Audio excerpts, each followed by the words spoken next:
Hello everybody, this is Gregory with 5-Minute Catholic Apologetics, where 5 minutes of your time may get you to the divine. Today we're going to talk about 4 more liturgical abuses that drive me crazy. Now before we begin, let's start with a prayer. Nomine Patris et Filii et Spiritui Sancti. Amen. Gloria Patri et Filio et Spiritui Sancto, secutora in principio et nunc et semper et seculi seculorum. Amen. All right, I recommend you check out parts 1, 2, and 3 of this series. And look, these aren't necessarily abuses per canon law or on the general instruction of the Roman Missal, which is kind of the guideline to how to do a Mass. These are just my pet peeves. So I certainly recommend that you check out the first 3 because those are the more egregious ones for me. And look, I've been pretty clear here in past episodes. If you watched the episode on Gregory 101, I do go to a traditional congregation in Texas where I live in. So I don't see these abuses. And this is one of the reasons why I don't go to the typical suburban parish and why a lot of traditional minded people no longer go to the suburban parishes. And the suburban pastors might wonder, where is everybody going, especially post-COVID, where I've seen some studies that say only 6% of Catholics are going to Mass post-COVID.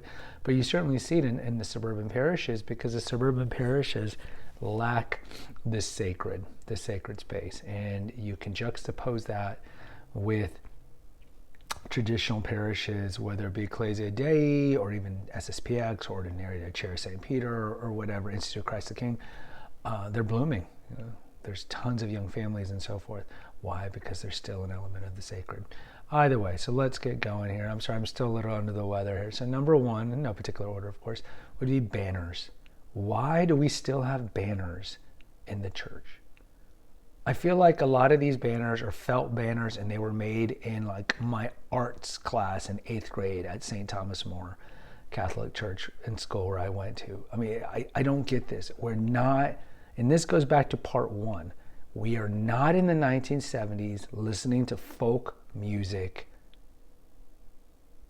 and living in this milieu of the wooden tables, the folksy music, and how we think felt banners are cool. And you still see this in a lot of parishes, in most dioceses. And they will change the colors of the felt banners. They're typically longitudinal. Sometimes they'll have some element of an element. Like we talked about in stained glass. Well, stained glass is gone, but some stained glass will maybe be some sort of amethyst, wind, or flame, or water wave, or whatever it is. But these banners, why do we have these banners? What purpose do they serve? They don't serve any purpose. And whatever meaning you want the banner to have, no, you don't need it. It's like I tell people not to tattoo and pierce. It's like there's other ways to express. So here, just get rid of the banners. They take away from the sacred space. When you see these banners hanging behind the altar, behind the tabernacle, what are you doing? Number 2, extraordinary ministers. These drive me crazy. Now, this is not a violation of the germ because we know in the Novus Ordo Mass, extraordinary ministers are encouraged. My problem with the extraordinary ministers is, look, traditionally, not to use traditional, but if you look at kind of the Tridentine Mass of the last 500 years, which really has its antecedents much farther than that, the altar or the whole area of kind of the altar and tabernacle was considered sacred space. That's one of the reasons why there was an altar rail. We common folk, we were on earth, and everything in the altar was considered essentially heaven. In sacred space. This is why you still see them use incense to clean each other. So there's a sacred space, and the only people that could be in the sacred space were ordained people, and then the acolytes, the altar people. But extraordinary ministers, it's. I don't necessarily have a problem with the laicization in getting people involved in the church. And look, you've seen this so much to the point where the large majority of parishes are run by lay people. I don't really have a problem with that unless they're liberal change agents, which unfortunately is a large case of many of the suburban parishes. And I think, look, you look at something like EWTN, albeit it's corporate, but I guess was founded by religious. But you see this great lay evangelization that we see, and that there's certainly a place for the laity. We want them to feel empowered. But now when it comes to the sacred holy sacrifice of the Mass, That's not your place. And what I think exacerbates this in my eyes is a lot of these extraordinary ministers don't even dress up. I go to a daily mass, and I'm sure you could herald this as well and agree with me. A lot of these people just are barely dressed up. I mean, maybe, sweats and a t-shirt. Maybe they're wearing something a little dressier. And I just think this is an overall reflection of how we look at the Mass. You change the music. Right now it's a banquet. Let's go to the table of plenty. We change and get rid of the marble and bring in the wood. We move the tabernacle and put baby in a closet, like from Dirty Dancing, essentially. So it's not surprising that people don't feel it's sacred anymore, so they don't feel the need to dress up. Juxtapose that. Of course, there's going to be exceptions, but if you go to a traditionalist Mass, people tend to dress up. And of course, the lay are not allowed up in the altar. So with the extraordinary ministers, I just feel like it's not needed. We certainly don't need 14 people and they come behind the altar and they make a spectacle and it's about them, and so forth. And I've been to youth masses when I was a kid where they would allow the youth to come up and surround the altar. And it's just like, no, we don't need extraordinary ministers. I've been to large masses where the priest and the deacons are able to administer the Eucharist pretty quickly. And with altar rails, especially if you have somebody kind of being the flight director, you can pretty much get people lined up and it can be fast. And even if it's 4 or 5 minutes longer, all right, that's fine. We don't need 25 extraordinary ministers giving the body and the blood. I just don't want to see, especially when they're not dressed up. Number 3, this is going to get the feminists upset. We don't need female altar servers. We just don't need it. And this is a pretty short one. I recommend you go to the episode of Why the Church Will Never Have Female Priests. In short, acolytes, altar boys, are essentially training. They're in the process of discernment and possibly take up a vocation to go into the religious life. And so, especially in the olden days, that was kind of the thing. It's like there are these young kids who are really strong in the faith and maybe they were going to be priests. And back then, I know this is so contrary to the world, the spirit of the world we live in now, but it was actually an honor if somebody in your family became a priest. Now it's like, oh my God, it's a waste of your life. That's how far we are from God now in the world. But girls can't become priests. So why are we having female altars? I know why we're having them right in the world of political correctness, and it looks bad and so forth. And we're not really going to spend a lot of time on the reasons why we shouldn't have altar girls, because it's on the episode Why We'll Never Have Female Priests.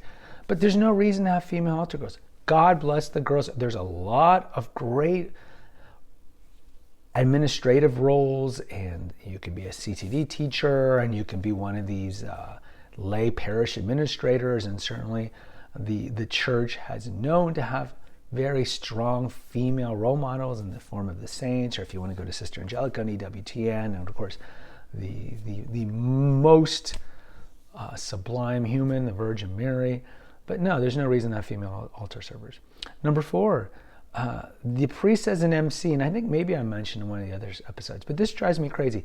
A good Mass for me is, I don't know anything about the priest, I don't know anything about his personality or anything like that. But you see this still played out in many Our Lady of suburban parishes, or whatever you want to call them, of the priest who, at the end of Mass, and I've seen this done right after the homily, will come up and be like, all right, do we got any anniversaries today? In the middle of Mass. The holy sacrifice of the Mass. People will stand up. How many years? Oh, let's see if we can top this. 12 years. How many? It's like an auction. 20 years. 30. We go on 35 years. And then everybody does a blessing. Everybody claps. And then, any birthdays? Oh, how old are you? Let's top that. Oh my God, 93 years old. Blessing. Everybody puts their hand out, right? You know what I'm talking about. Everybody puts their hand out. Bless. And then I even get the ones I will tell a joke. They will tell a joke, and then after the joke everybody chuckles, and then he's like, turns around, let's get to the liturgy of the Eucharist. I know, change agent priests who grew up in the spirit of Vatican II, A lot of them maybe hated the traditional Latin Mass. I don't know what it is, but it drives me crazy. Look, if you want to do anniversaries and birthdays, all right, do it at the end of Mass after we all say the sign of the cross at the end of the Mass. Then by all means, if that's what you want to do, then do it. But not in the middle of Mass. I don't need to know your personality. Just like people around me, I've mentioned this before. The President of the United States, and let's pray for him, could be standing right next to me, and I don't care. Because it's vertical. It's not horizontal. We're not Protestants. It's vertical, and it's the same thing. I don't need to know anything about your personality, priest. You're a good guy, that's great. And I'll get a little of your personality in the homily, no doubt. But I don't need you to be master of the ceremony, because it's not a ceremony. It's a holy sacrifice of the Mass.